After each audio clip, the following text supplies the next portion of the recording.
Merci d'être avec nous, Alexandra Dublanche. Merci. Alors l'événement met l'accent sur les échanges conviviaux. Je parle donc de l'événement qui aura lieu demain.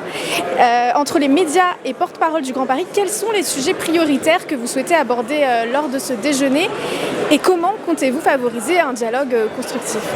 Alors oui, le MIPIM, c'est évidemment un événement, il doit y avoir des échanges et c'est tout l'objet de ce pavillon Grand Paris qui attire plus d'un quart des visiteurs du MIPIM. Donc c'est un pavillon très central au cœur du MIPIM et le rôle de l'agence d'attractivité de la région de Choose Paris Région, c'est vraiment d'être cet entremetteur entre tous les écosystèmes, les territoires, les acteurs privés. Et donc cette année, le thème c'est Building Impact. On continue sur cette lancée des Jeux Olympiques sur ces 3 dernières années en amont, l'année des JO et post-JO, où ça sera un sujet majeur sur l'héritage, mais également le Grand Paris Express qui est en train de modifier intégralement la géographie de la région Île-de-France en connectant des territoires entre eux, notamment de banlieue à banlieue. On est en train de créer 68 nouvelles gares, donc autant d'opportunités en termes d'immobilier évidemment, d'immobilier mixte, à la fois du bureau, du logement, autour de cette nouvelle centralité. Et donc c'est ces échanges qu'on essaye de favoriser. Donc il y a beaucoup de rencontres sur ce pavillon et on en est ravis.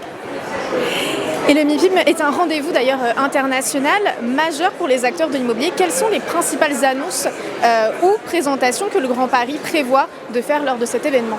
Alors c'est un contexte un peu difficile pour ce secteur et la région Île-de-France s'en tire plutôt bien grâce justement à ce dynamisme, grâce à des grands événements comme on vient de le dire, également à tous ces projets d'investissement. La région Île-de-France investit massivement dans ces infrastructures et c'est autant de marchés nouveaux pour tous ces acteurs de l'immobilier, français comme étrangers.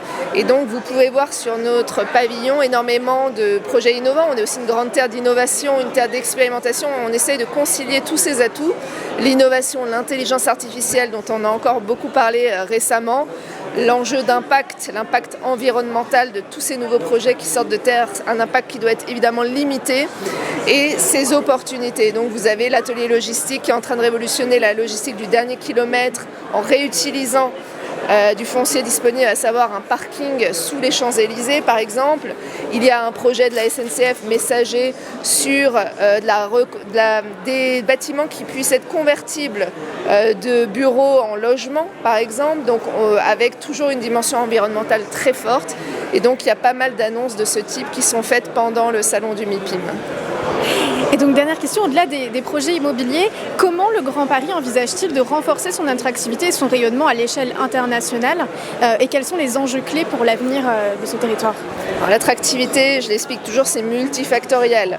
Une entreprise qui décide de s'implanter, elle rejoint un écosystème. Par exemple, on vient de sortir d'une réunion sur la santé, sur un ancien site de Sanofi. Elle cherche des clients. On est la 3e concentration mondiale de sièges d'entreprises du Fortune 500.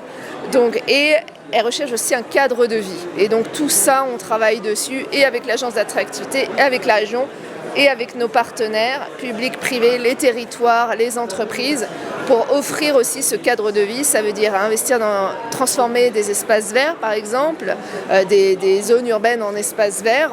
On a converti l'équivalent du Bois de Boulogne depuis 2015 avec Valérie Pécresse pour offrir des espaces verts aux habitants. C'est les transports, bien sûr. Les transports sont un facteur d'attractivité. On a le 2e réseau le plus dense au monde et on est en train de doubler le métro parisien. C'est absolument majeur.